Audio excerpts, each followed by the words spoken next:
Pakai headset untuk pengalaman maksimal. Selamat menikmati. Kaisar Beladiri Tiran Season 126. Dia adalah surga yang mengabaikan segalanya, dan dia adalah bencana alam yang menakutkan. Dia menjelajahi hamparan bintang yang luas itu dengan perasaan hampa. Hari demi hari, itu seperti hukum alam yang abadi. Hingga suatu hari, pikirannya menjadi sedikit gelisah. Sejumlah besar suara terdengar dari wilayah bintang tertentu. Dia mendengar para prajurit meraung dan makhluk hidup menangis. Itu adalah medan perang yang luas dan tak terbatas. Nyawa yang tak terhitung jumlahnya diperjuangkan di sana. Hati mereka sangat rumit. Ada rasa takut, kesedihan, dan keputusasaan. Gu Chen tidak mengerti dari mana emosi mereka berasal. Hidup dan mati hanyalah hal yang normal di alam semesta. Mengapa emosi mereka begitu kaya? Yang tidak dia mengerti adalah bahwa di tengah emosi yang rumit ini, dia mendengar suara yang sama memanggil orang yang sama. Di manakah Yang Mulia Kaisar Langit? Kita membutuhkannya. Yang Mulia Kaisar Langit pasti akan kembali. Kita harus bertahan. Gu Chen pasti masih hidup. Kita tidak boleh putus asa. Banyak sekali suara yang memanggil orang yang sama membuatnya merasa sedikit bingung. Ini sangat aneh. Dia jelas-jelas adalah Heaven yang tanpa emosi. Dia tidak tahu siapa pria bernama Gu Chen itu. Naluri mendorongnya untuk meninggalkan medan bintang yang berisik ini dan melanjutkan pengamatan ke tempat lain dari sudut pandang surga. Ia berubah menjadi pusaran hitam dan muncul di gugusan bintang langit barat. Ia memperhatikan bahwa di Gunung Meru yang megah, terdapat dua kunpeng yang dipenuhi cahaya Buddha. Swastika yang tak terhitung jumlahnya menyatu menjadi satu. Samar-samar, ia melihat sosok Buddha kuno perlahan mengembun. Air mata jatuh dari sudut mata Buddha seolah-olah ia merasakan penderitaan rakyat jelata. Mengapa dia menangis? Gu Chen tidak mengerti, tetapi air mata Buddha menyentuhnya dan membuatnya secara naluriah melarikan diri dari hamparan bintang ini. Dia mengembara tanpa tujuan. Lubang hitam muncul di berbagai gugusan bintang, kadang-kadang menelan nebula besar. Tanpa disadari, ia sampai di gugusan bintang Sangshan dan memasuki jalur bintang yang penuh badai. Dia melihat sebuah planet kera biru yang sangat besar. Dia melihat sebuah gua di balik air terjun besar di planet itu. Ada 4 telur raksasa berwarna-warni yang terus-menerus meluap dengan cahaya yang sangat terang. Seekor monyet putih kecil melayang di antara 4 telur raksasa. Ia menyerap cahaya terang yang datang dari segala arah, dan tubuhnya terus membesar sambil mengeluarkan serangkaian suara siulan. Raungannya dipenuhi amarah dan keteguhan hati. Ia seperti larva yang terperangkap dalam kepompong, ingin melepaskan diri dari belenggunya dan mengeluarkan kekuatan hidupnya untuk sekali lagi bersaing dengan langit. Raungannya sangat menyentuh Gu Chen, tetapi langit seharusnya tidak memiliki perasaan. Lubang hitam itu perlahan menghilang di atas planet kera. Ia telah lolos. Saat Gu Chen melarikan diri, hatinya, yang tadinya setenang sumur kuno, perlahan berubah. Ia mulai mengingat namanya sendiri dan masa lalunya. Dia tidak ingat siapa dirinya, dan dia tidak ingat apa yang telah dilihat dan didengarnya sebelumnya yang ada hubungannya dengan dirinya. Merasa kesakitan, dia tersandung hingga masuk ke sebuah galaksi. Lubang hitam itu muncul di galaksi Bima Sakti dan menelan pasir bintang yang tak terhitung jumlahnya, tetapi itu tidak membuat perasaannya lebih baik. Dia merasa bingung dan tidak tahu harus pergi kemana. Wow! Sebuah panggilan samar terdengar dari langit berbintang yang jauh, seperti naluri burung layang-layang yang kembali ke sarangnya. Lubang hitam itu mengikuti suara yang memanggilnya. Dia tiba di sebuah planet kuno yang hancur. Planet kuno ini tampaknya telah mengalami benturan dahsyat, dan terdapat lubang besar di permukaan planet tersebut. Namun, hal ini tidak menyebabkan planet kuno ini kehilangan vitalitasnya. Ia merasakan bahwa di dua benua planet kuno ini, makhluk hidup yang tak terhitung jumlahnya hidup dalam kedamaian dan kepuasan. Kedamaian dan ketenangan memenuhi setiap sudut planet kuno ini, membentuk kontras yang tajam dengan hiruk-pikuk wilayah bintang yang jauh. Wow! Panggilan sebelumnya terdengar lagi, tetapi kali ini jauh lebih jelas. Itu adalah jiwa bintang planet kuno yang memanggilnya. Sebagai bencana yang menghancurkan segalanya, tidak seorang pun mengetahui keberadaannya, tetapi jiwa bintang ini tampaknya telah merasakan kesadarannya. Jiwa bintang itu mengungkapkan emosi gembira, dan sebuah pikiran memasuki lubang hitam, memungkinkannya untuk melihat dengan jelas berbagai pemandangan di planet kuno di bawahnya. Dia melihat seorang wanita muda dan cantik menggendong bayi di tangannya, wajahnya berseri-seri dengan senyum bahagia. Suasananya sangat hangat. Kakek dan nenek anak itu, bahkan keluarga buyutnya, berkumpul bersama, tampak bahagia dan harmonis. Satu-satunya kekurangan adalah ayah dari anak itu tidak terlihat dimanapun. Bayi itu sepertinya lahir tanpa ayah. Gu Chen menatap wanita yang menggendong bayi itu, dan menyadari bahwa wanita itu sering berdiri di puncak gunung, memandang langit berbintang, matanya menunjukkan kerinduan yang mendalam. Kerinduan di matanya menyentuh hatinya, membuat Gu Chen benar-benar tercengang. Saat ini, di benua Kunlun. Lancu, angin di puncak gunung sangat kencang, anak itu tidak akan sanggup menahannya. Bawa dia turun. Shen Yusu datang ke punggung Jilancu, dan mengingatkannya dengan lembut. Jilancu kemudian tersadar dari lamunannya, dan mengangguk pelan. Baik, Bu. Ibu mertua dan menantu perempuan berjalan menuruni gunung berdampingan, dan mengobrol santai. Apakah kamu sudah memikirkan nama untuk anak itu? Shen Yusu tersenyum pada cucunya, yang tidur nyenyak dalam balutan kain. Penampilannya sangat menggemaskan, dan fitur wajahnya sangat mirip dengan ayahnya. Nama anak itu harus dipilih oleh ayahnya. Saat Gu Chen kembali, biarkan dia yang memutuskan. Ji Lancu mengerutkan bibir dan berkata, ini juga bagus. Chen, telah kembali dari sebuah ekspedisi di angkasa. Jika dia tahu bahwa dia memiliki putra lagi, dia pasti akan sangat gembira, bukan? Shen Yusu berkata sambil tersenyum, lalu menggelengkan kepalanya. Kamu memang luar biasa, kamu tidak memberitahunya tentang ini saat dia pergi. Gu Chen memiliki hal-hal penting yang harus dilakukan, banyak orang membutuhkannya, kami, ibu dan anak, tidak bisa menjadi bebannya. Ji Lancu menjawab dengan lembut, kata-katanya penuh kebanggaan dan kepercayaan kepada suaminya. Jauh di kejauhan dari bintang kuno kuning pucat, pusaran air hitam itu menatap wanita yang berjalan turun dari puncak gunung, dan pusaran air yang terus berputar itu sepertinya akan berhenti. Wawa. Saat itu, bayi mungil itu tampak seperti mengalami mimpi buruk, dan terbangun dari pelukan ibunya sambil menangis keras. Jauh di langit, pikiran Gu Chen sangat terguncang. Di dalam lubang hitam pekat itu, setelah lama hening, cahaya jiwa kembali menyala. Cahaya jiwa itu dengan cepat memadat dan secara bertahap berubah menjadi wujud Gu Chen. Dalam benaknya, air mata Buddha, raungan kera, darah semua makhluk hidup, dan tangisan bayi semuanya memenuhi pikirannya. Seolah-olah ia akhirnya terbangun dari mimpi musim semi dan musim gugur yang tak terhitung jumlahnya, setetes air mata perlahan jatuh dari sudut matanya. Awalnya dia adalah dewa yang acuh tak acuh terhadap kehidupan, tetapi saat ini, dia telah kembali menjadi manusia. Penderitaan rakyat jelata adalah penderitaanku. Jika aku tak bisa kembali dari kampanye di angkasa berbintang, siapa yang akan menyayangi putraku? Ah! Gu Chen meraung ke langit, dan dengan segenap kekuatannya, dia melawan lubang hitam yang telah mengikis tekadnya, dan seluruh tubuhnya memancarkan cahaya yang sangat terang. Bum bum bum. Ruang gelap gulita itu dengan cepat runtuh, seolah tak mampu lagi menahan kehendaknya, dan di hadapannya, muncul sebuah pohon kecil berwarna kuning kecoklatan. Pohon kecil ini tampak seperti naga bertanduk, dan pucuk serta daunnya dipenuhi dengan gumpalan ki kekacauan purba. Bab 1252. Ibu Akar, aku tidak peduli jika kau mencoba memengaruhi keadaan pikiranku sebelumnya. Aku adalah Gu Chen, seorang manusia, dan aku tidak akan pernah menjadi dewa tanpa emosi. Karena kau telah memilihku waktu itu, kau harus patuh padaku. Hari ini, aku ingin kau menjadi senjata penegasan daoku. Begitu Gu Chen selesai berbicara, dia langsung meraih akar induk dari semua makhluk dengan tekad bulat. Dia hampir menyelesaikan gulungan lubang hitam dan akan memasuki alam kaisar ketika dia diserang oleh lubang hitam. Ini hanya bisa disalahkan pada akar masalahnya. Karena seni fenomena surgawi berasal darinya, Gu Chen memiliki firasat samar bahwa seni itu ingin membentuknya menjadi apapun yang diinginkannya. Namun, Gu Chen tidak ingin menjadi sosok yang agung dan tanpa perasaan. Jika akar tersebut mencoba memengaruhinya, maka dia akan menghancurkan ancaman tersembunyi ini. Dia kekurangan senjata penegasan dao yang sesuai, jadi hari ini, dia akan menggunakan akar tersebut untuk memurnikannya. Gemuruh, gemuruh, gemuruh. Akar itu jatuh ke tangan Gu Chen saat energi purba yang mengerikan menyelimutinya. Gu Chen tidak kenal takut. Tubuh jasmaninya muncul dalam kegelapan dan menyatu dengan roh purbanya. Pada saat yang sama, keempat sumber asal, alam, ruang waktu, jiwa, dan hidup serta mati, muncul di sekelilingnya dan dengan liar mengalir ke dalam tubuhnya seperti sungai yang mengalir ke samudera. Dia melanjutkan jalan daunnya yang patah dan menggunakan fisik tirani dari penyelesaian agung kitab lubang hitam untuk memadatkan empat sumber asal. Tindakannya berisiko dan tekadnya luar biasa. Dia tidak hanya berhasil menembus batasan, tetapi juga membuat keputusan terpenting dalam hidupnya. Akar induk dari semua makhluk telah memengaruhi seluruh hidup Gu Chen. Kultivasi yang dimilikinya sekarang terkait erat dengannya. Itu telah mengubah takdirnya. Oleh karena itu, ketika Gu Chen memutuskan untuk menempuh jalannya sendiri, dia tidak bisa menghindari untuk menghadapinya. Gu Chen ingin menempuh jalan yang menggabungkan fisik tirani, seni fenomena surgawi, dan fisik abadi tanpa nama, tetapi akar permasalahannya adalah rintangan terbesar. Seni fenomena surgawi muncul karena hal itu, jadi jika dia ingin menempuh jalannya sendiri, dia harus benar-benar mengendalikannya.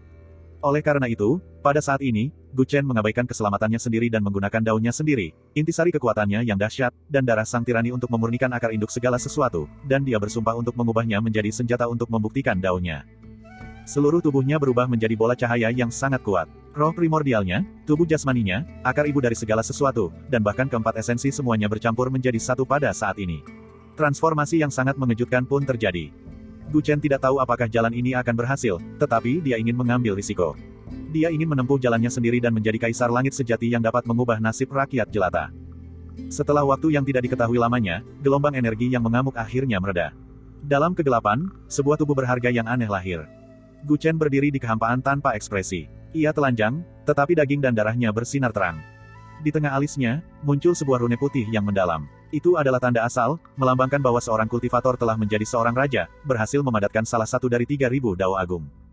Warna putih melambangkan kemuliaan dan kesucian. Itu adalah asal mula jiwa yang telah dipadatkan oleh Gu Chen. Asal muasal jiwa tersembunyi di istana Niwannya. Seperti seorang bodhisattva, ia menatap menembus dunia fana.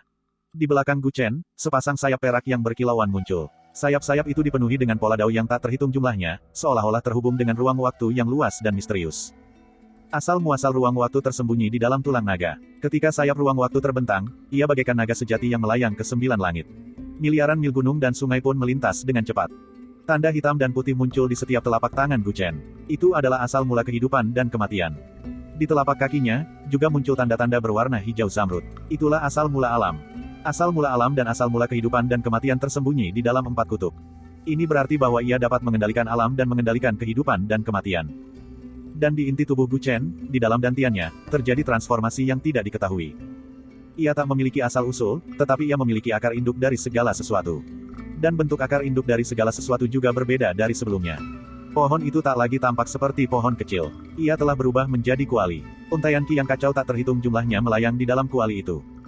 Kuali itu mengendalikan dantian dan memata-matai 3000 sekte Taois.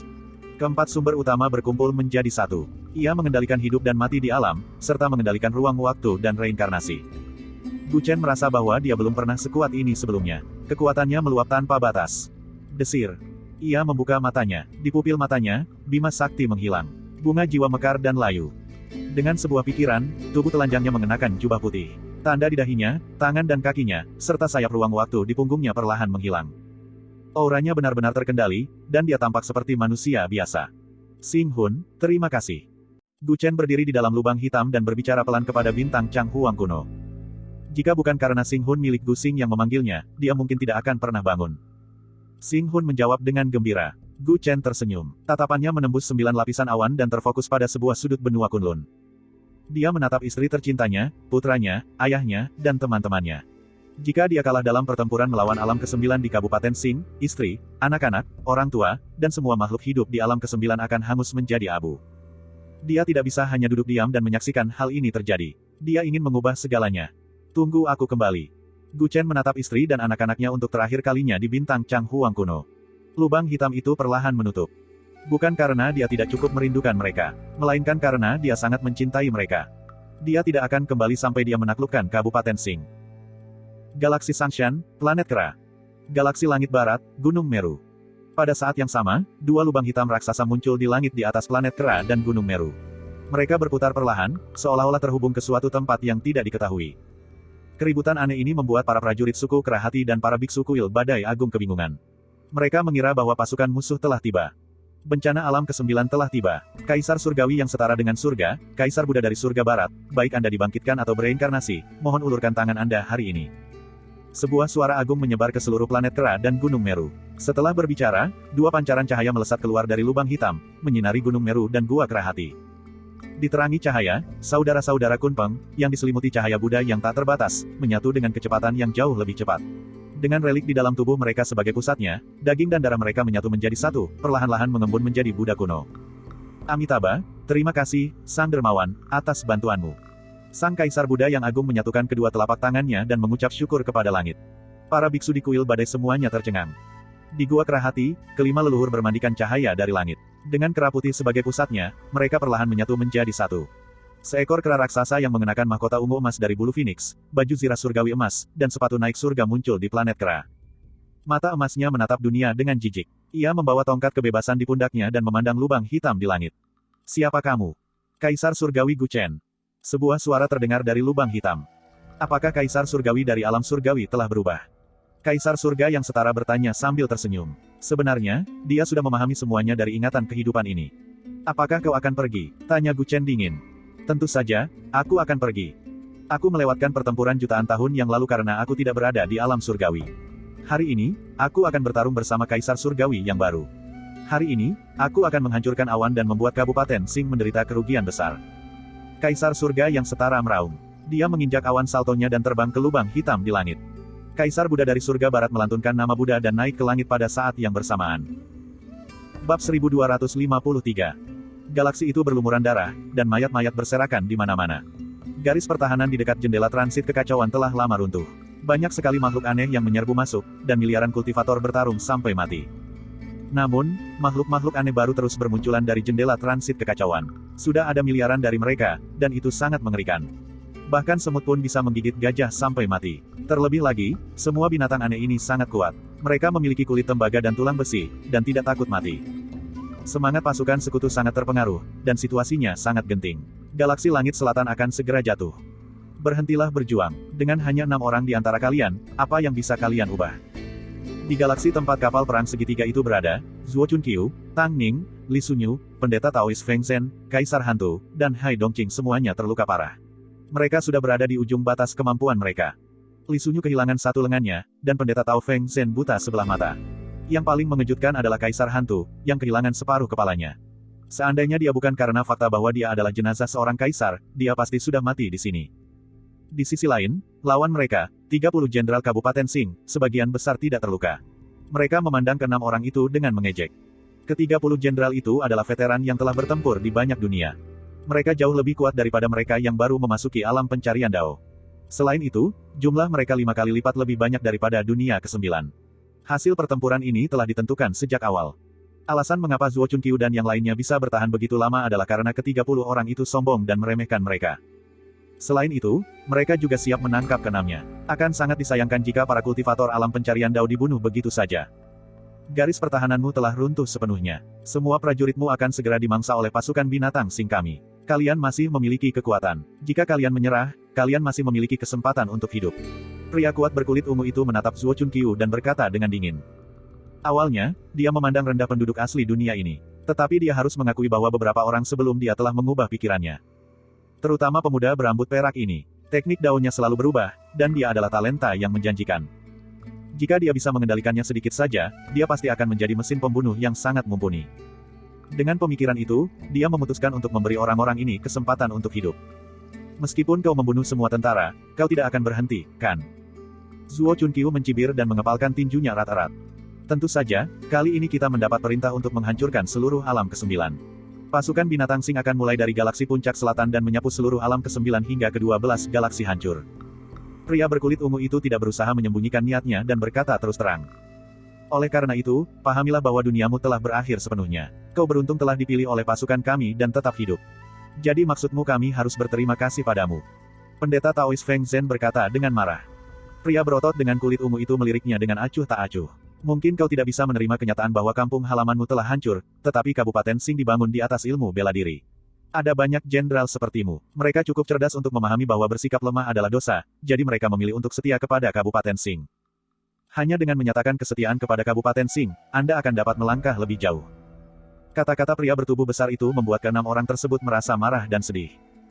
Kelompok orang ini menganggap nyawa manusia tidak berharga, tetapi di hadapan mereka, nyawa manusia benar-benar terlalu lemah.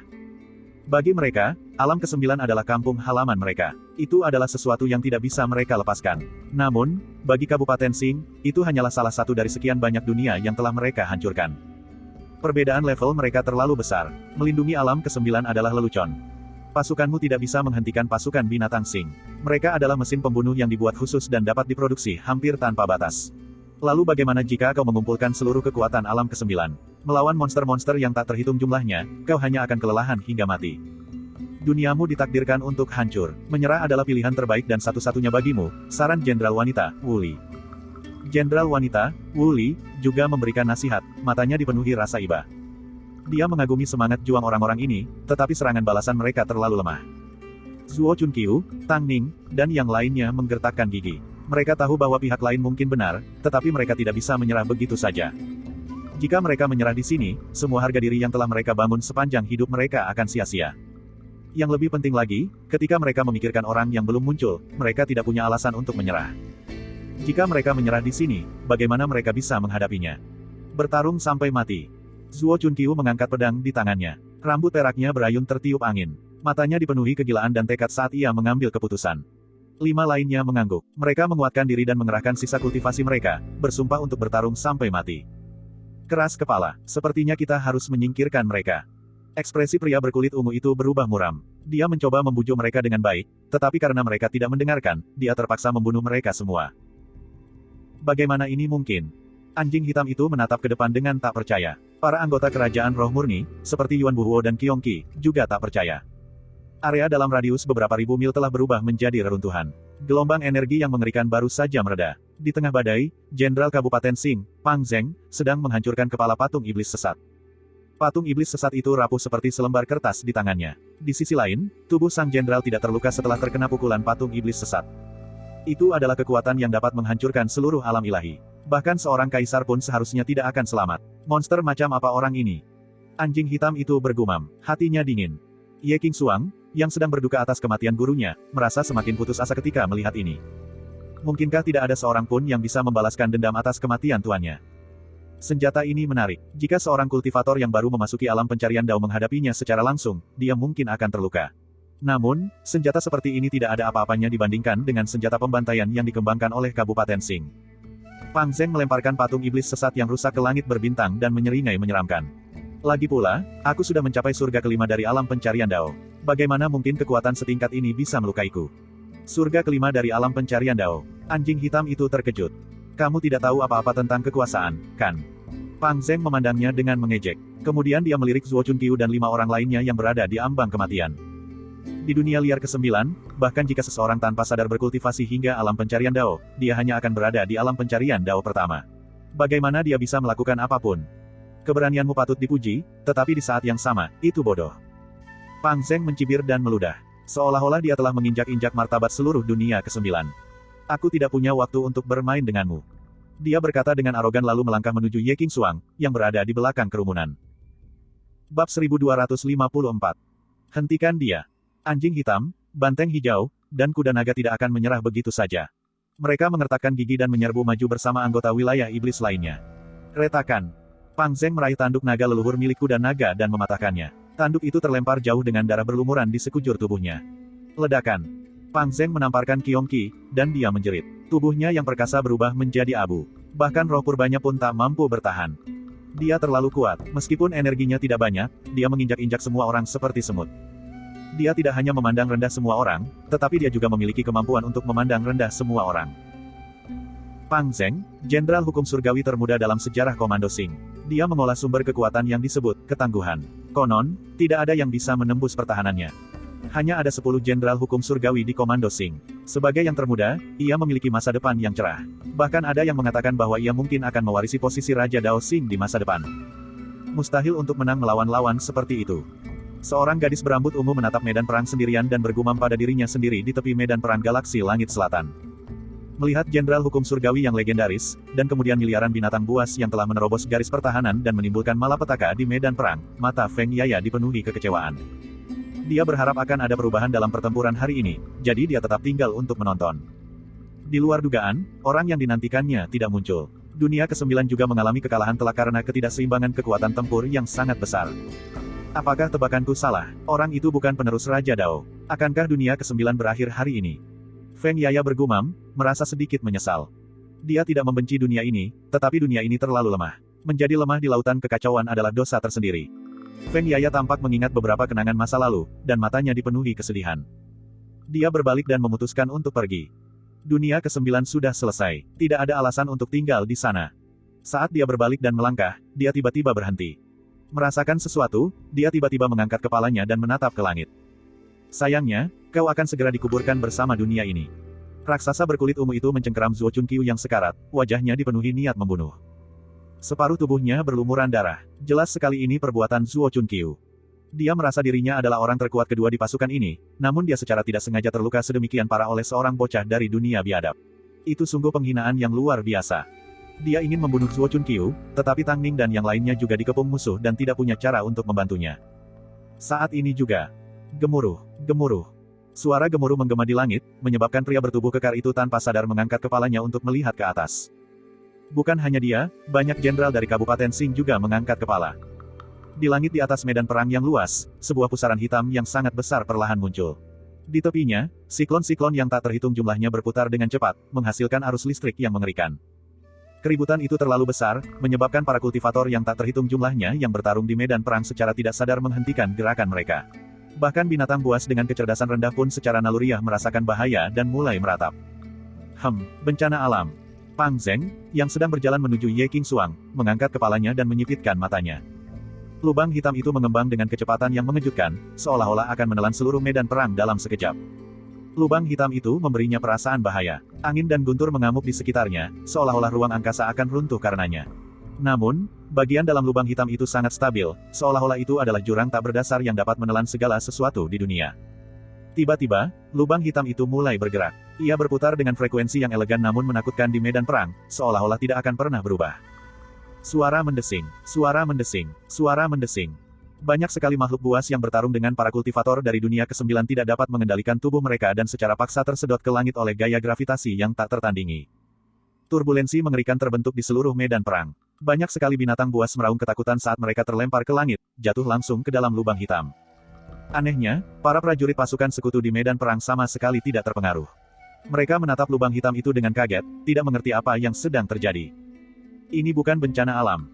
Para jenderal Kabupaten Sing mengira bahwa bencana alam baru saja terjadi. Lubang hitam adalah bencana alam yang sangat terkenal di alam semesta, jadi tidak aneh jika kemunculannya terjadi secara kebetulan. Namun, lubang hitam hanya akan menelan semua kehidupan dan materi yang dilaluinya, sehingga mustahil untuk membedakan antara keduanya. Ini hanya bisa berarti satu hal, ini buatan manusia. Gemuruh, gemuruh, gemuruh. Lubang hitam di langit mengembang dengan kecepatan ekstrim saat lautan makhluk buas terlempar ke angkasa. Awalnya, hanya puluhan ribu makhluk buas yang tersedot, tetapi dengan sangat cepat, jumlahnya berlipat ganda secara eksponensial. Jutaan makhluk buas tersedot ke langit. Mereka meratap dan meraung saat mencoba melawan lubang hitam itu, tetapi itu sama sekali sia-sia. Meskipun jumlah mereka tak terbatas, mereka dihancurkan dengan kecepatan yang mengkhawatirkan di hadapan lubang hitam yang menakutkan. Semua binatang buas telah tersedot pergi. Teknik Dao macam apa ini? Para jenderal Kabupaten Sing semuanya tersentak. Mereka juga terpengaruh oleh gaya gravitasi lubang hitam, tetapi karena kultivasi mereka yang tinggi, mereka tidak tersedot ke dalamnya. Meskipun begitu, pemandangan di hadapan mereka membuat mereka merasakan ketakutan untuk pertama kalinya sejak mereka menyerbu dunia ke-9. Hewan buas adalah senjata yang diciptakan khusus oleh Kabupaten Sing untuk membunuh manusia. Mereka sangat ampuh karena jumlah hewan buas tersebut hampir tak terbatas. Meskipun mereka sangat akrab dengan binatang buas, mereka tidak berdaya menghadapi gelombang binatang buas yang jumlahnya mencapai miliaran. Namun lubang hitam mengerikan di hadapan mereka bagaikan surga itu sendiri, tanpa ampun merenggut nyawa semua makhluk buas. Dewa macam apa ini? Mata pria berotot berkulit ungu itu gelap saat ia menatap lubang hitam. Tiba-tiba, dari pusat lubang hitam, seberkas cahaya turun dari langit. Ledakan. Seperti guntur yang tiba-tiba menyambar di siang bolong, berkas cahaya itu menghantam tubuhnya dengan kecepatan kilat, menyebabkan dia menjerit histeris. Dia mencengkeram lengan Zuo Chunqiu dan melemparkannya ke udara. Darah berceceran di mana-mana. Zuo Chunqiu yang terluka parah dengan cepat disambar oleh seberkas cahaya dan diteleportasikan ratusan meter jauhnya. Ternyata orang yang memotong lengan pria berotot itu adalah sebuah sosok. Anak muda, ini sudah sangat berat bagimu selama ini. Serahkan sisanya padaku, seniormu. Sebuah suara sinis terdengar. Zuo Chunqiu menoleh dan menyadari bahwa orang yang telah menyelamatkannya adalah seekor kera. Dia mengenakan mahkota ungu keemasan bersayap Phoenix, baju zirah emas, dan sepatu pendaki langit. Setelah menurunkannya, dia perlahan berdiri. Ia menyandarkan tongkat kebebasan di bahunya. Mata api dan emasnya menatap dingin ke arah banyak jenderal Kabupaten Sing. Wajahnya penuh dengan penghinaan. Menindas segelintir orang dengan jumlah yang banyak dan menindas yang muda dengan usia. Siapa yang memberimu keberanian untuk menindas generasi muda keluargaku? Bab 1255. Ki, Kaisar Abadi Setara Surga. Di sampingnya, mata Li Sunyu membelalak. Wajahnya penuh keterzen Jing'an, dan dia hampir tergagap. Sang leluhur telah kembali.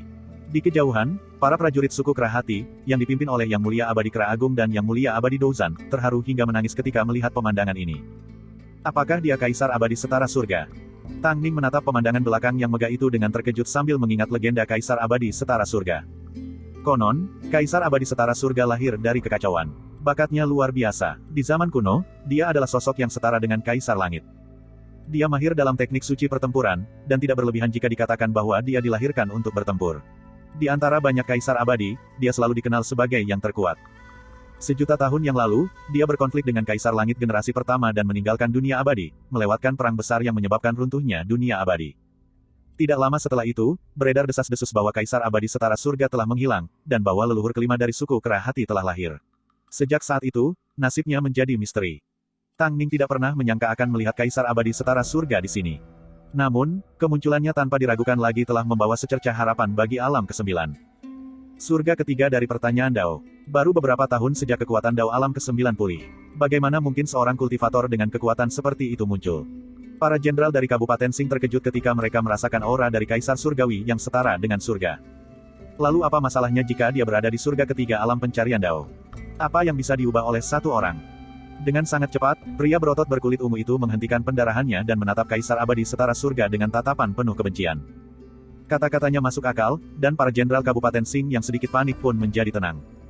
Bagaimana jika saya diikut-sertakan? Tiba-tiba, lubang hitam di langit memancarkan seberkas cahaya lain. Ini adalah cahaya Buddha yang lembut dan luas. Kaisar Buddha dari surga barat bermandikan cahaya Buddha ini saat ia turun ke medan perang. Kaisar Buddha telah bangkit kembali. Untuk sesaat, para kultivator dari alam ke-9 yang tak terhitung jumlahnya merasa gembira.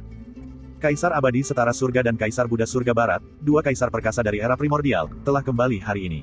Ini di luar imajinasi semua orang, menginspirasi semua orang di alam ke-9 yang sedang bertarung. Kaisar Buddha, menurut rumor yang beredar, bukankah orang ini bunuh diri untuk melindungi rakyat jelata di surga barat dari penganiayaan Kabupaten Sing?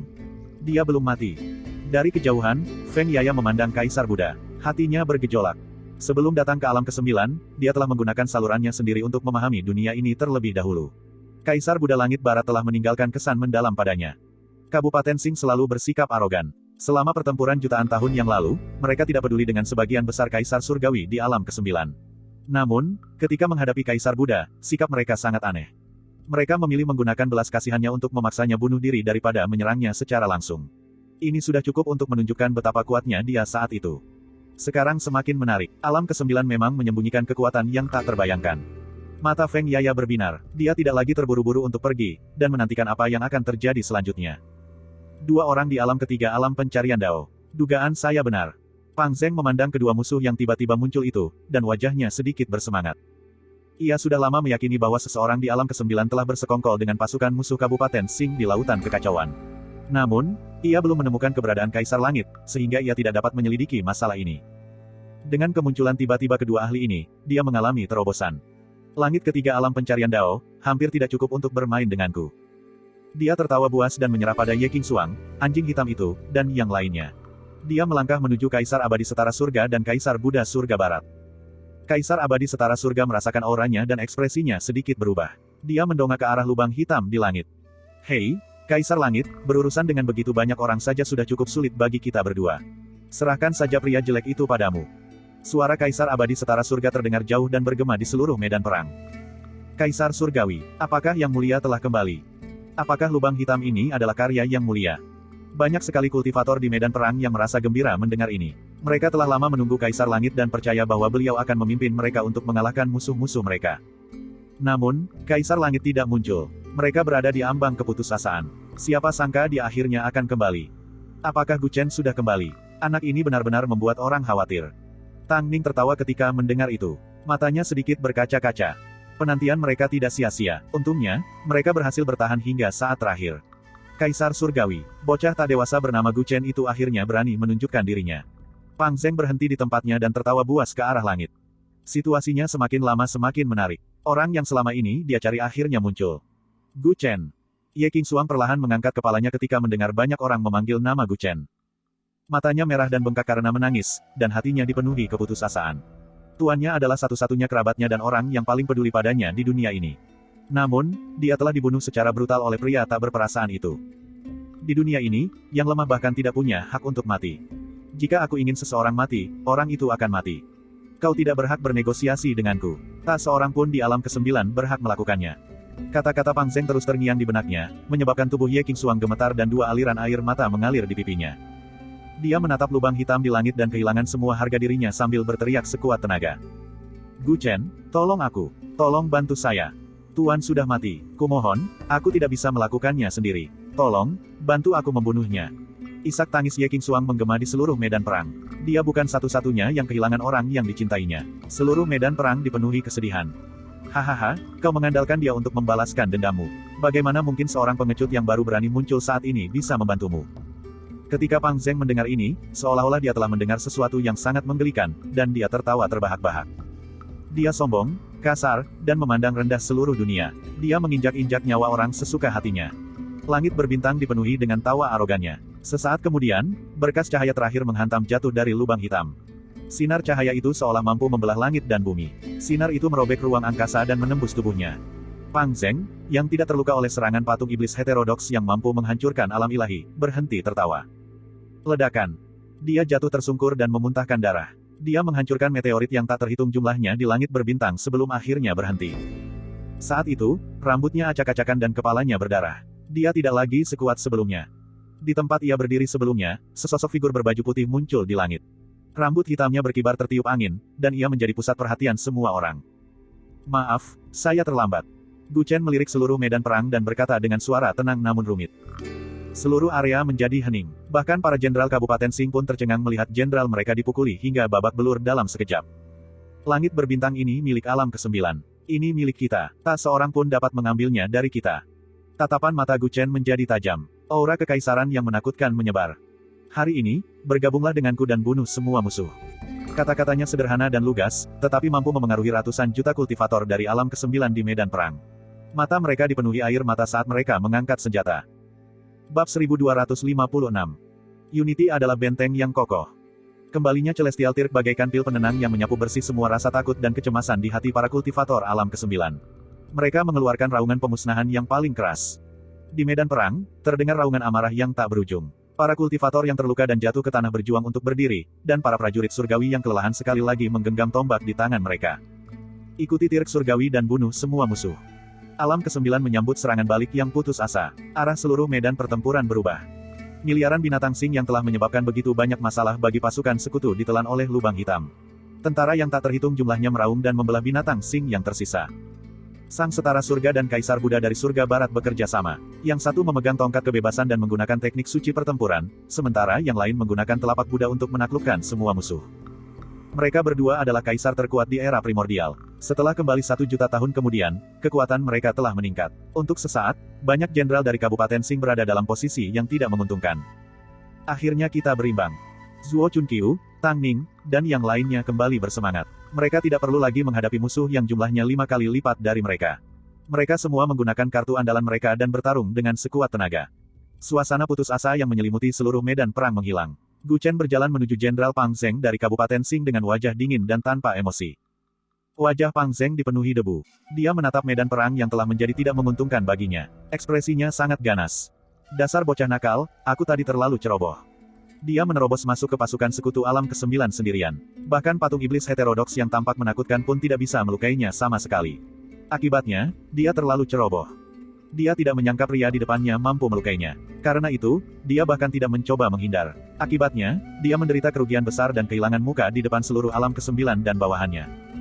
Ini merupakan penghinaan besar baginya. Ia hanya bisa menggunakan metode paling kejam untuk menyiksa lawannya dan menumpahkan darahnya di seluruh langit berbintang alam ke-9 untuk menghapus penghinaan ini. Gemuruh. Dia mengayunkan lengannya dan otot-otot di lengannya menegang. Seluruh tubuhnya memancarkan aura yang jauh melampaui aura seorang kaisar biasa. Sepasang sayap bahkan muncul di punggungnya. Sayap itu terbuat dari sisik hitam yang sama dengan kulitnya. Seolah-olah mereka awalnya adalah satu tubuh. Suara mendesing. Sayap di punggungnya mengepak perlahan dan dia menghilang seketika.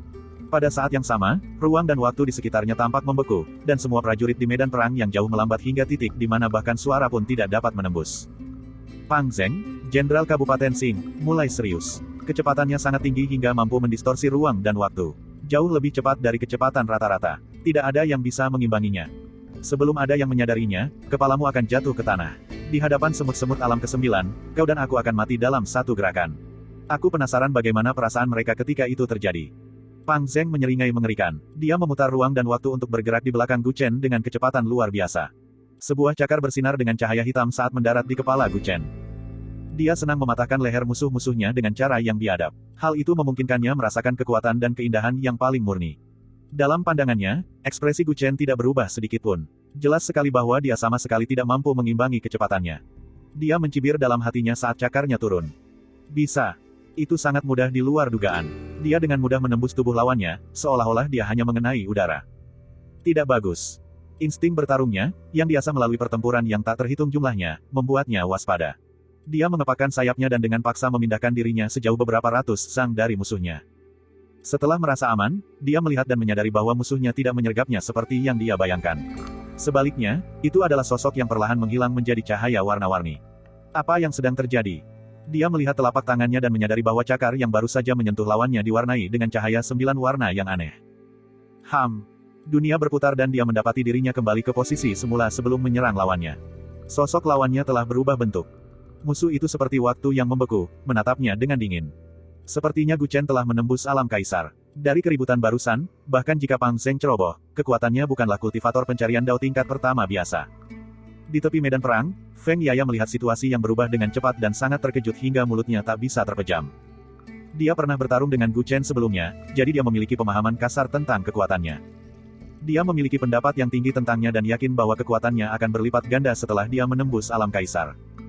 Namun, siapakah Pang Zeng? Dia adalah salah satu dari 10 jenderal besar Tianfa dari Kabupaten Xing dan dikenal karena kemampuan bertahannya yang tinggi. Di luar dugaannya, Gu Chen mampu melukainya begitu dia berhasil mencapai terobosan. Dia memang penerus Raja Dao. Pertempuran ini patut dinantikan. Feng Yaya membenarkan pemikirannya semula dan menatap medan pertempuran tempat Gu Chen dan Pang Zeng berada. Namun, apa yang dilihatnya selanjutnya adalah pemandangan yang sulit dipercaya. Pang Zeng terus-menerus berteleportasi, menyerang udara dalam area seluas beberapa ribu kaki, seolah-olah dia orang gila. Apa-apaan? Dia membelalakan matanya dan melihat bahwa Gu Chen sama sekali tidak terkejut.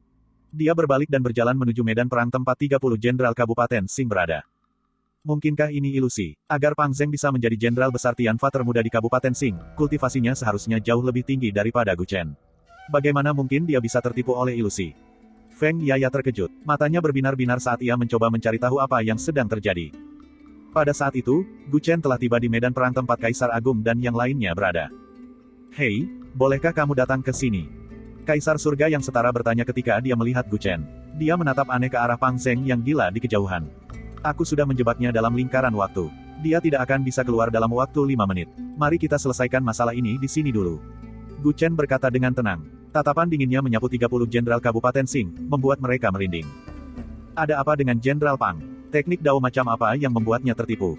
Mata Wuli dipenuhi rasa takut. Dia telah mengikuti Pang Zeng kemanapun dan sangat mengenal kekuatannya. Dia tidak pernah menyangka Pang Zeng akan dipermainkan seperti ini. Apa latar belakang Kaisar Langit dari dunia ke-9 ini? Bagaimana mungkin dia bisa sekuat itu? Amitabha, dengan bergabungnya Sang Pelindungku bersama kita, pertempuran ini akan jauh lebih mudah. Kaisar Buddha Langit Barat tersenyum. Meskipun dia dan Kaisar Langit yang setara sama-sama berada di tingkat ketiga alam pencarian dao, 30 jenderal Kabupaten Xing juga tidak lemah. Tidak ada kekurangan ahli pencarian dao tingkat kedua atau ketiga. Mereka mungkin bisa menekan pihak lain lebih awal, tetapi itu hanya karena tekad mereka. Jika pertempuran berlarut-larut, itu tetap akan sangat merugikan mereka. Bab 1257. Gu Chen diam-diam mempelajari teknik dao lingkaran waktu dari jenius alam luar, Duan Gu. Setelah ia memadatkan asal ruang waktu dan memasuki alam kaisar, ia menggabungkannya dengan pemahamannya sendiri. Teknik dao ini telah mengalami perubahan mendasar. Meskipun Duan Gu bisa menggunakan lingkaran waktu, dia juga akan terjebak di dalamnya. Itu adalah teknik dao yang membatasi baik musuh maupun penggunanya. Namun, Gu Chen telah memodifikasi teknik dao ini dan menggunakan dao karma untuk membentuk klon ruang waktu.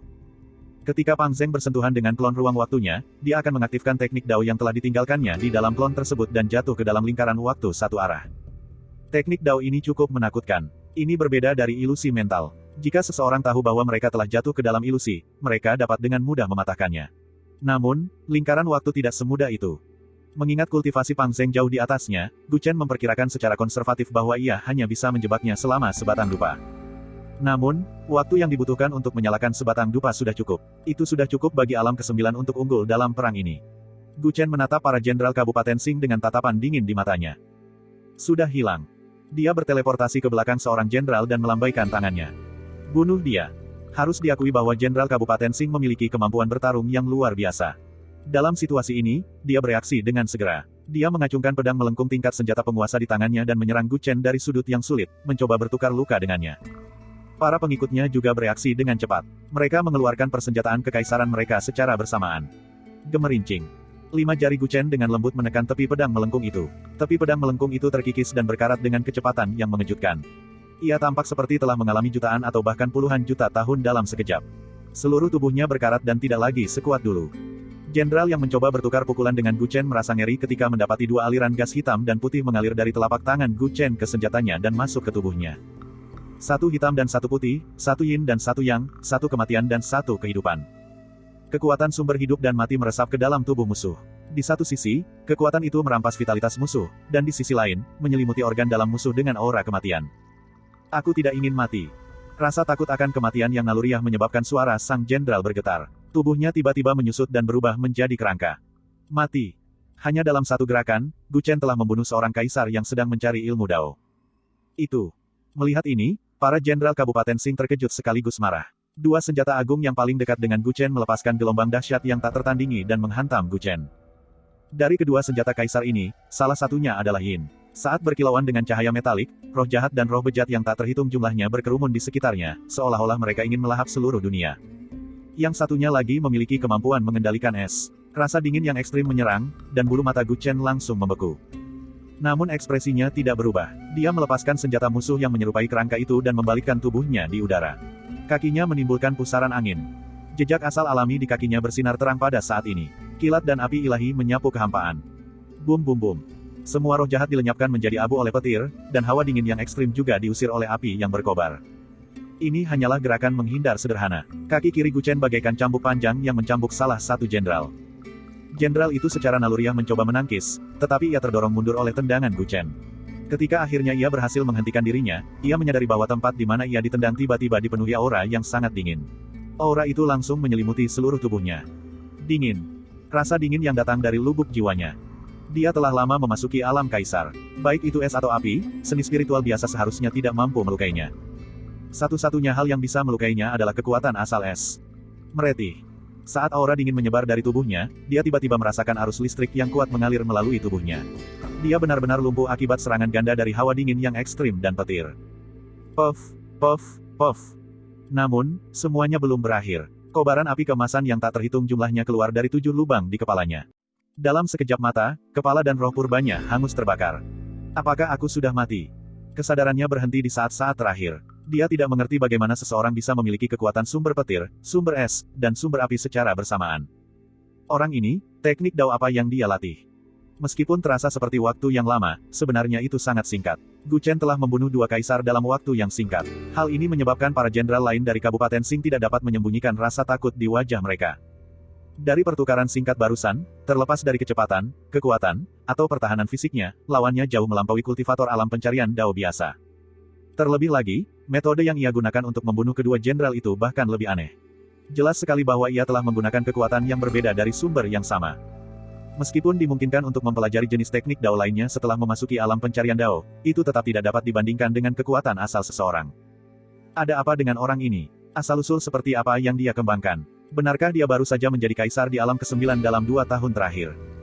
Hal yang tidak diketahui selalu menjadi hal yang paling menakutkan. Ditambah dengan kenyataan bahwa jenderal-jenderal mereka sendiri dengan mudah terjebak oleh teknik dao musuh, para jenderal yang tersisa dari Kabupaten Qing menjadi terguncang. Gu Chen memancarkan aura mampu membunuh kedua kaisar dalam sekejap. Mata hitam pekatnya menatap orang terakhir yang baru saja menyerangnya. Itu. Dia hanya menggumamkan kata, mati, dengan pelan. Matanya seketika berubah menjadi warna hijau keunguan yang aneh. Ketika jenderal itu bertatap muka dengan Gu Chen, seolah-olah otaknya disambar petir. Matanya perlahan-lahan menjadi gila. Ah! Dia tiba-tiba meraung dan mengayunkan pedangnya ke arah kepalanya sendiri. Pisau ini bersih dan rapi. Darah segar berceceran di langit berbintang. Dia benar-benar bunuh diri. Dia bunuh diri. Para jenderal lain dari Kabupaten Qing menyaksikan pemandangan ini dengan mata kepala mereka sendiri. Tubuh mereka terasa dingin. Semua jenderal yang hadir telah bertempur di medan perang yang tak terhitung jumlahnya.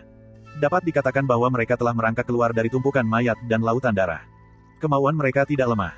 Mampu mengendalikan pikiran seorang kaisar dan membuatnya bunuh diri secara sukarela tanpa perlawanan sedikitpun, sungguh jarang melihat orang yang begitu menakutkan di seluruh lautan kekacauan. Ketiga jenderal itu tewas dengan cara yang sangat mengejutkan. Bukan hanya para jenderal dari Kabupaten Qing yang terkejut, bahkan kelompok Gu Chen pun tak kuasa menahan rasa ngeri. Dengan menekan tingkat kultivasi seseorang secara paksa dalam waktu lama dan kemudian menggunakan berbagai sumber untuk memasuki alam pencarian dao, dapatkah seseorang memperoleh kekuatan yang begitu dahsyat? Tang Ning menarik napas dalam-dalam. Pria ini benar-benar telah menempuh jalan yang luar biasa. Bahkan Zuo Chunqiu, yang selalu tidak yakin dengan Gu Chen, mau tak mau mengakui hal ini. Matanya dipenuhi semangat juang yang kuat. Sungguh, generasi muda akan melampaui kita suatu saat nanti. Kaisar abadi setara surga dan Kaisar Buddha surga barat saling memandang dan tak kuasa berkata serempak. Mereka semua menggunakan metode unik mereka sendiri untuk bangkit kembali setelah jutaan tahun. Awalnya, kultivasi mereka telah meningkat pesat. Tanpa diduga, mereka bahkan tidak sebanding dengan Kaisar Langit di era ini. Dia telah menindas seluruh era. Bahkan jika seseorang melihat ke masa lalu atau masa depan, semua orang yang dapat disebut jenius mungkin akan menjadi lawan tandingnya. Bab 1258. Berkali-kali, aku sangat kesal. Pang Zeng berada dalam kondisi hampir gila. Dia terjebak dalam lingkaran waktu. Dia membunuh musuh-musuhnya berulang kali dan kemudian memulai semuanya dari awal lagi. Lingkaran setan yang tak berujung ini membuatnya kehilangan kesabaran. Ditambah dengan ketidaktahuannya tentang dunia luar, ia menjadi kasar dan mudah marah. Ia melakukan segala yang ia bisa untuk menghancurkan segalanya. Dengan dukungan kultivasinya yang mendalam, kekuatan kasarnya akhirnya efektif di ruang dan waktu yang membeku ini. Dia sangat merasakan bahwa kekuatan itu mulai goyah. Akhirnya, dia terbang dengan kecepatan ekstrim dan melepaskan serangan dahsyat. Dia berhasil lolos dari ruang dan waktu ini. Bintang-bintang di sekitarnya kembali normal. Asap mengepul di kejauhan. Perasaan mendapatkan kembali kebebasan ini membuatnya merasa lega. Dasar bocah kurang ajar, berani-beraninya kau mempermainkanku. Akan kucabik-cabik kau. Begitu ia berhasil keluar dari lingkaran waktu, matanya bersinar terang. Ia ingin segera menemukan Kaisar Langit Alam Semesta ke-9 dan membuatnya merasakan amarahnya. Namun, dibandingkan dengan waktu yang dibutuhkan sebatang dupa untuk terbakar, pemandangan di sekitarnya telah berubah secara tak terduga. Seluruh medan pertempuran jauh lebih luas. Pasukan Koalisi Alam Semesta ke-9 telah mundur ke ujung terjauh ruang angkasa. Adapun pasukan binatang di bawah komandonya, jumlahnya telah berkurang dari kemegahan aslinya menjadi banyak binatang kecil yang tersebar. Mereka sama sekali tidak dapat menimbulkan ancaman. Berdasarkan pengalamannya selama bertahun-tahun memimpin pasukan, perang ini jelas akan segera berakhir. Apa yang sedang mereka lakukan? Sekalipun lubang hitam itu menahan serangan para monster, mereka seharusnya tidak kalah secepat ini. Wajah Pang Zeng dipenuhi amarah saat dia melirik kapal perang berbentuk segitiga dari Kabupaten Sing. Hanya dengan sekali lihat, seluruh wajahnya berubah. Kapal perangnya telah hancur pada suatu waktu. Kapal itu dilalap api dan terbakar hebat. Di sekeliling kapal perang itu mengapung beberapa mayat yang sudah dikenal. 1, 2, 4, 8. Dia melirik mayat-mayat itu dan menghitungnya satu persatu. Jantungnya tak kuasa menahan getaran. 26. Dari 30 jenderal alam penyelidikan Dao yang dibawanya, 26 diantaranya telah meninggal. Mayat-mayat mereka yang hancur melayang di angkasa seolah-olah sedang menunjukkan kekuatan mereka. Bagaimana mungkin ini terjadi dalam waktu sesingkat ini? Matanya memerah dan pandangannya perlahan beralih ke sisi kapal perang yang terbakar dan sebuah meteorit raksasa yang mengapung. Kaisar Langit Alam ke-9 yang terkutuk itu mengenakan jubah putih. Matanya hitam pekat dan dalam, dan dia menatapnya dengan tenang. Tidak jauh di belakangnya, hanya ada 4 jenderal yang selamat dari Kabupaten Sing. Mereka diikat dan dipenuhi luka, berlutut di bawah langit berbintang. Jenderal Pang, tolong balas dendam kami. Jenderal wanita, Wu Li, memandang Pang Zeng, yang akhirnya berhasil melepaskan diri dari keadaan anehnya, dan berkata dengan wajah penuh kebencian. Dia tidak pernah membayangkan bahwa pasukan mereka akan menderita kekalahan telak seperti itu. Mereka telah mengepung banyak dunia di masa lalu, tetapi belum pernah ada pertempuran yang setragis ini. Dan semua ini terjadi karena pria itu. Wu Li menatap sosok tinggi berjubah putih yang tidak terlalu jauh darinya. Ia tak kuasa menahan rasa takut. Sampai saat ini, dia masih belum bisa memahami kekuatannya, dan dia bahkan tidak mengerti jenis quintessence apa yang dia kembangkan. Seluruh pertempuran berakhir dalam waktu yang sangat singkat. Di bawah dominasi pria itu, dengan bantuan 2 ahli pencarian Dao tingkat 3 yang baru bergabung, dan dengan potensi mengejutkan dari ke-6 orang tersebut, pertempuran berakhir dengan cepat. Mereka telah menderita kekalahan telak, dan harga yang harus mereka bayar adalah kematian. 4 orang yang beruntung selamat itu telah dibunuh secara sengaja oleh musuh. Mereka ingin mencuri informasi dari mereka. Beraninya kau membunuh semua bawahanku, beraninya kau menghancurkan pasukanku. Pang Zeng mendengarkan permintaan Wu Li dan melihat situasi yang mengerikan itu. Seluruh tubuhnya memancarkan aura pembunuh yang menyapu langit berbintang. Aura seorang ahli pencarian Dao dari alam kelima terpancar tanpa ragu-ragu. Meskipun pasukan sekutu alam ke-9 telah mundur ke daerah yang jauh, tak terhitung banyaknya kultivator masih gemetar ketakutan. Namun, di tengah badai maut ini, ekspresi Gu Chen tetap tenang. Dia menatap Pang Zeng yang mengamuk dan dengan santai berkata kepada rekan-rekannya, bawa para tawanan pergi. Bawa para tawanan pergi. Jangan biarkan siapapun mengganggu pertempuranku dengannya. Kaisar surga yang setara mengangkat alisnya ketika mendengar ini. Orang itu tidak mudah dihadapi. Apa kau yakin tidak butuh bantuan kami? Tidak perlu. Kalian bersihkan seluruh medan perang dan cegah siapapun melarikan diri. Orang ini hanyalah seorang jenderal dari Kabupaten Sing. Jika kita membutuhkan kita semua untuk menghadapinya, bagaimana kita akan menghadapi musuh yang jauh lebih menakutkan? Saat Gu Chen berbicara, dia turun dari meteorit. Dikelilingi cahaya bintang, dia perlahan berjalan menuju Pang Zeng. Dia menjadi pusat perhatian seluruh langit. Semua kultivator di kejauhan menahan napas karena pandangan mereka tak pernah lepas darinya. Pang Zeng hanya memperhatikan Gu Chen. Saat ini, ia sepenuhnya diliputi rasa malu dan marah yang mendalam. Dia sudah tidak peduli lagi dengan hal lain. Yang dia inginkan hanyalah mencincang pria di depannya menjadi beberapa bagian. Dengan demikian, tindakan Gu Chen persis seperti yang dia inginkan. Aura mengerikan keduanya bertabrakan di langit berbintang. Semua kultivator dari pasukan sekutu secara naluriah mundur. Mereka tahu bahwa jika mereka tidak cukup jauh, bahkan jika mereka hanya tersentuh oleh gelombang kejutnya, sebagian besar orang akan mati seketika. Di antara para kultivator yang mundur tak terhitung jumlahnya, hanya seorang wanita yang berdiri teguh di tepi.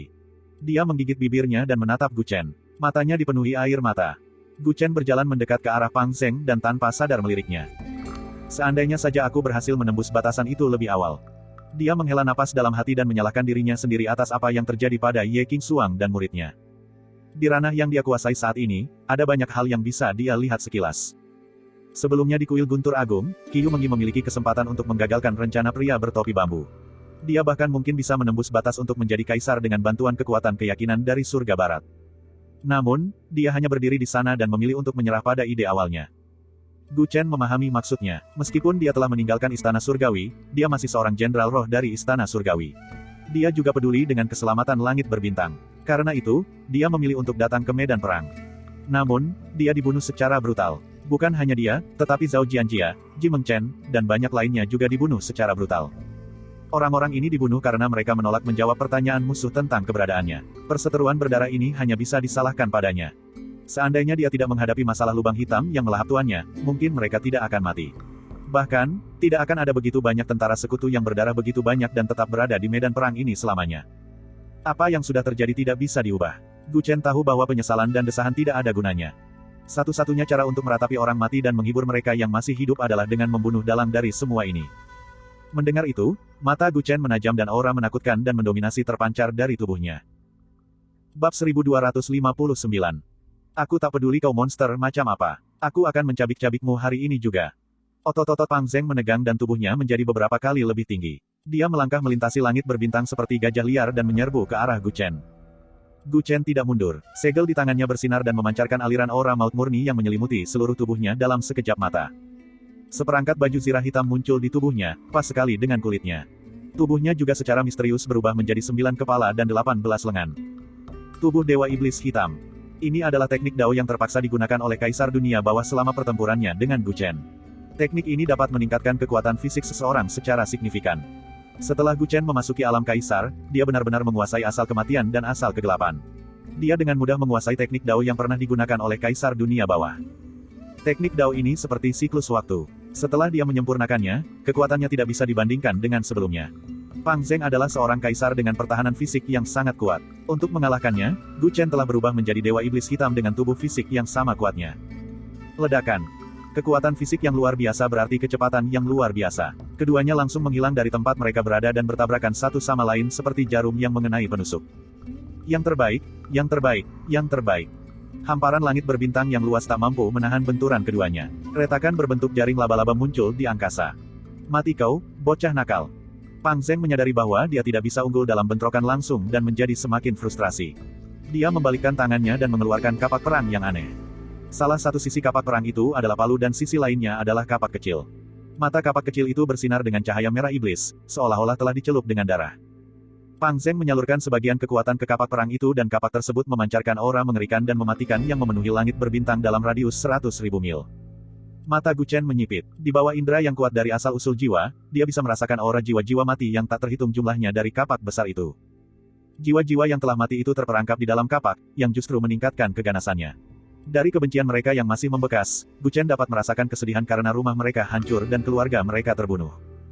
Jika dia gagal menembus batasan kali ini, apakah alam ke-9 juga akan berakhir seperti itu? Gu Chen terkejut. Dia hampir kehilangan kampung halamannya yang tercinta karena kekuatan Kabupaten Sing. Itu. Niat membunuh di hati Gu Chen melonjak. Dia mengeluarkan pedang Dao Dunia Bawah dan menusuk Pang Zeng. Suara mendesing. Pang Zeng mengayunkan palu kapaknya dan menghantamkannya dengan keras. Pedang Dao mata air kuning mengeluarkan ratapan.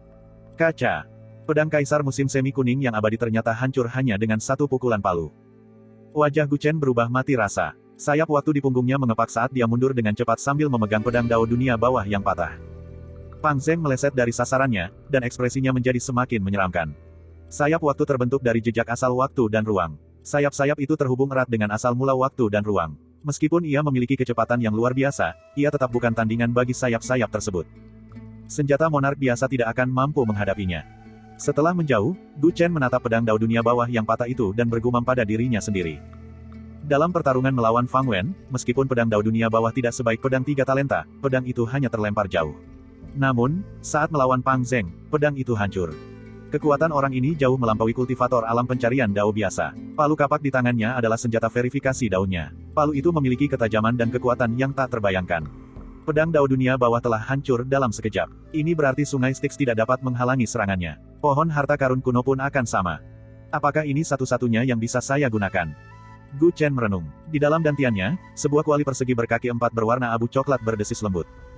Ia terbentuk dari akar induk segala sesuatu. Setelah ia memurnikannya secara paksa, jadilah seperti ini. Itu adalah senjata verifikasi Dao milik Gu Chen. Karena awalnya merupakan benih asal, dan dipelihara oleh darah sang tirani, Gu Chen menyebutnya kuali penguasa asal. Setelah kuali ini disempurnakan, meskipun Gu Chen tidak yakin akan kekuatannya, kuali ini jelas lebih kuat daripada pedang Dao dunia bawah. Jika dia ingin menghadapi senjata verifikasi Dao milik Pang Zeng, mungkin dia hanya bisa menggunakannya. Saat Gu Chen merenung, Pang Zeng menyerangnya beberapa kali lagi. Namun, serangannya selalu meleset. Gu Chen, yang telah menguasai asal-usul ruang dan waktu, mampu menekan Pang Zeng dalam hal kecepatan. Melihat bahwa pertempuran berada dalam kebuntuan, banyak kultivator di alam ke-9 merasa gugup.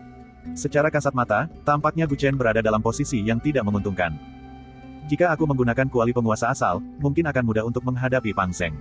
Namun, dia bukan satu-satunya musuhku.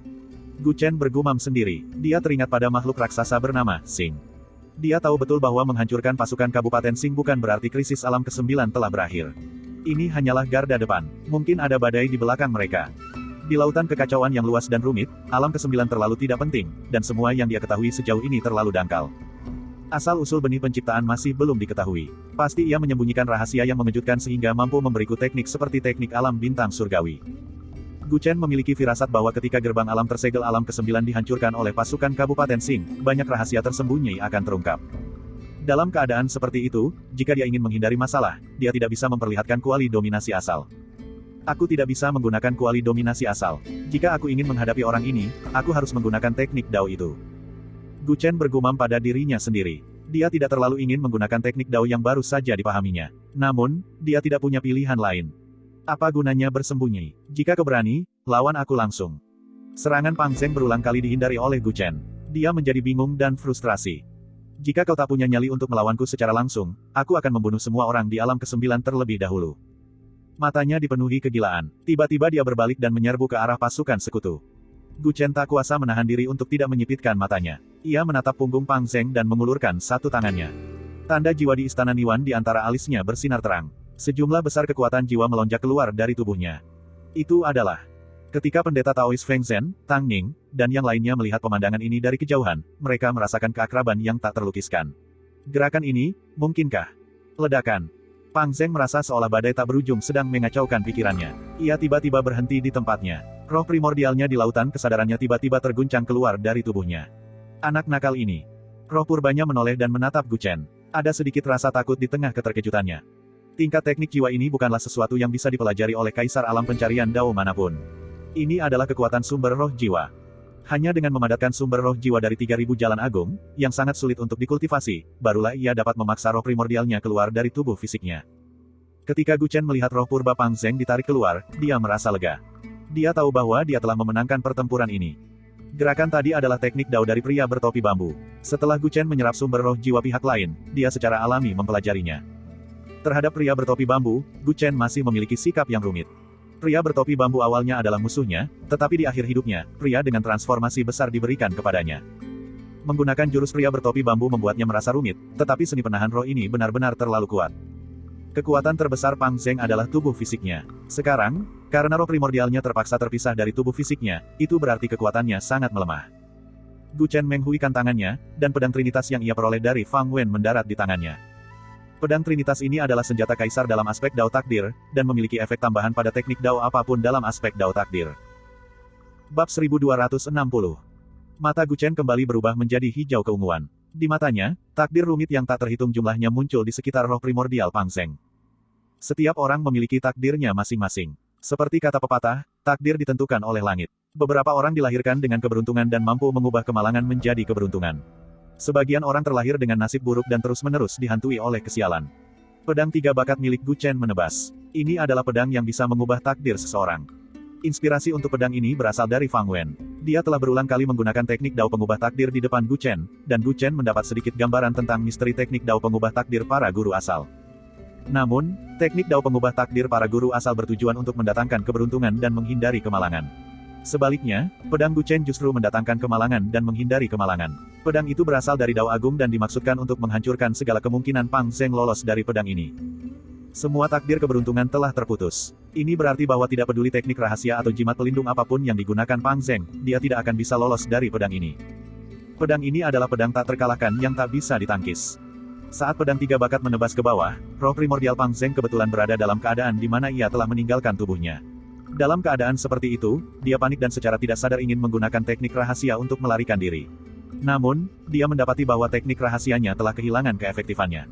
Teknik rahasia yang jarang ia gunakan telah gagal pada saat genting ini. Seolah-olah nasib buruk telah menimpanya dan ia hanya bisa memilih untuk menghadapi pedang ini secara langsung. Dia meraung marah saat menghadapi pedang itu secara langsung. Dia telah mengolah sumber asal ketangguhan.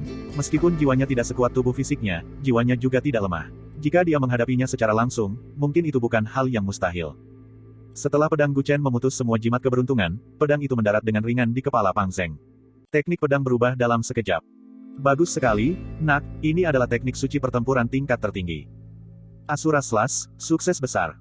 Dari kejauhan, Kaisar Abadi Setara Surga dan Hai Dongqing merasakan pedang ini dan ekspresi mereka berubah. Pedang yang tampak sederhana ini mengandung esensi dari dao pertempuran dan dao pedang mereka. Selain itu, tampaknya pedang ini juga bercampur dengan kekuatan lain. Bisa. Terdengar suara tajam, seperti selembar kertas yang ditusuk. Pedang Guchen dengan mudah menancap ke dalam roh purba Pang Zeng. Namun, jiwa Pang Zeng tidak merasakan sakit yang menusuk sama sekali. Seolah-olah pedang itu transparan dan tidak ada sama sekali. Guchen menyarungkan pedangnya, lengan bajunya berkibar di udara seperti seorang abadi. Apa-apaan? Serangan itu berbeda dari yang dia bayangkan. Ekspresi Pang Zeng menjadi ragu-ragu. Pada saat itu, efek dari teknik penangkapan roh telah berlalu, dan roh primordialnya ingin kembali masuk ke dalam tubuhnya. Namun, di saat berikutnya, ia menyadari dengan takjub bahwa inti jiwanya justru menolak tubuhnya, dan ia tidak dapat kembali ke tubuhnya apapun yang terjadi. Bagaimana ini mungkin? Dia terkejut sekaligus marah. Dalam sekejap, dia menyadari bahwa inti jiwanya sebenarnya menua dengan cepat, seolah-olah energi waktu mengalir pergi secara alami, dan itu tidak mungkin untuk dilawan. Apa yang kau lakukan padaku? Wajahnya dipenuhi rasa takut yang mendalam, dan kekuatannya dengan cepat menghilang. Aku hanya memanfaatkanmu untuk menguji teknik dao baru yang telah kubuat. Guchen menjawab dengan dingin. Pedangnya sebelumnya menggabungkan lebih banyak hukum daripada yang terlihat di permukaan. Dia telah menggabungkan kekuatan dari banyak aliran pemikiran untuk menciptakannya. Setelah jiwanya menembus ke alam pencarian dao, mungkin karena pengaruh sumber jiwanya, kemampuan pemahaman dan deduksinya meningkat pesat. Karena alasan inilah ia dapat dengan mudah mengeksekusi teknik dao yang telah digunakan musuh-musuhnya sebelumnya. Ia juga dapat menggabungkan kekuatan dari berbagai aliran pemikiran untuk menciptakan teknik dao miliknya sendiri. Yang disebut alam pencarian dao adalah untuk menguji keadaan. Setelah memahami jalannya, seseorang harus menciptakan teknik dao mereka sendiri dan membangun ortodoksi mereka sendiri. Guchen sepertinya memahami sesuatu. Dengan premis ini, meskipun kultivasi alam pencarian dao dibagi menjadi beberapa tingkatan, itu tidak sepenuhnya sama dengan kemampuan bertempur. Teknik dao adalah kunci kekuatan seorang kultivator alam pencarian dao. Teknik dao yang dieksekusi dengan kekuatan sumber semuanya luar biasa. Jika digunakan dengan baik, bukan tidak mungkin bagi yang lemah untuk mengalahkan yang kuat. Guchen berpikir dalam hati. Masih banyak ruang untuk perbaikan dalam teknik pedangnya. Jika dia terus menyempurnakannya, itu akan menjadi teknik pedang yang benar-benar tak terkalahkan. Saat Guchen tenggelam dalam pikirannya, roh purba Pang Zeng menua dengan kecepatan yang mengkhawatirkan. Dengan sangat cepat, dia seperti lilin yang berkelap-kelip tertiup angin. Dia tidak lagi memiliki wibawa seorang Jenderal Tianfa. Saat ini, bahkan orang buta pun bisa melihat hasil dari pertempuran ini. Jenderal Pang hilang. Keempat jenderal tawanan dari Kabupaten Sing itu pucat pasi. Mereka tidak percaya dengan apa yang telah terjadi di depan mata mereka. Jenderal Tianfa termuda dan tercerdas di Kabupaten Sing justru kalah dari penduduk asli dunia ke-9 yang tidak dikenal dan akan mati di sini. Sebelum memasuki dunia ke-9, mereka tidak pernah menyangka hasil pertempuran ini akan seperti ini. Pria itu benar-benar menang. Feng Yaya mengamati pertempuran dari kejauhan. Hatinya dipenuhi dengan ketersen Jing'an. Dia tahu bahwa belum lama ini, Guchen hanyalah seorang kaisar perbatasan. Karena itu, pemandangan di hadapannya bahkan lebih mengejutkan baginya. Sebagai kaisar perbatasan pertama, ia telah mengalahkan salah satu dari 10 jenderal Tianfa di Kabupaten Sing, Pang Zeng, yang terkenal di seluruh lautan kekacauan. Jika berita ini tersebar, itu akan mengejutkan 100 dunia di bawah Kabupaten Sing. Dia memiliki kekuatan yang luar biasa padahal baru saja memasuki alam pencarian dao. Bahkan jika dia adalah penerus penguasa dao, potensinya terlalu menakutkan. Feng Yaya beberapa kali tersentak. Dengan tangan penciptaan ilahi, dia selalu menjadi yang paling berbakat di antara rekan-rekannya. Karena itu, sangat sedikit orang yang mengaguminya. Namun, kekuatan pria ini membuatnya merasa untuk pertama kalinya bahwa bahkan jika dia memasuki alam kaisar perbatasan, dia tidak akan mampu menandinginya. Orang pasti tahu bahwa dia memiliki kekuatan seorang pencipta. Dia belum pernah memiliki pikiran seperti itu sepanjang hidupnya. Kaisar Langit telah menang. Kita menang. Kita telah memenangkan pertempuran ini. Sorak-sorai yang memekakan telinga dengan cepat menggema di seluruh medan perang. Semua kultivator dunia ke-9 diliputi kegembiraan. Mereka berhasil mempertahankan rumah mereka dan menghancurkan semua pasukan Kabupaten Sing yang menyerang. Ini adalah prestasi yang tak terbayangkan. Anak ini benar-benar berhasil. Mata Li Sunyu berkaca-kaca dan ia tersedak saat berbicara. Jika ayahnya dan para kaisar langit di surga mengetahui hal ini, mereka pasti bisa beristirahat dengan tenang, bukan? Ya, memang sulit dibayangkan. Tang Ning, yang berada di sampingnya, juga berseru. Dia teringat bagaimana Gu Chen telah memaafkannya dan memintanya untuk keluar dari pengasingan lagi. Semua yang dia janjikan kala itu telah menjadi kenyataan. Semua kultivator dunia ke-9 diliputi kegilaan. Tak terhitung banyaknya orang yang meneriakkan nama Kaisar Langit. Ye Qingxuang menatap Pang Zheng tua itu, terisak, dan bergumam. Tuan, Anda telah terbalas dendam. Selain itu, meskipun Anda tidak pernah mengatakannya, Anda selalu peduli dengan keselamatan dunia. Sekarang Anda bisa tenang karena pengadilan surgawi telah mati. Dunia ke-9 telah diselamatkan. Muridku masih hidup.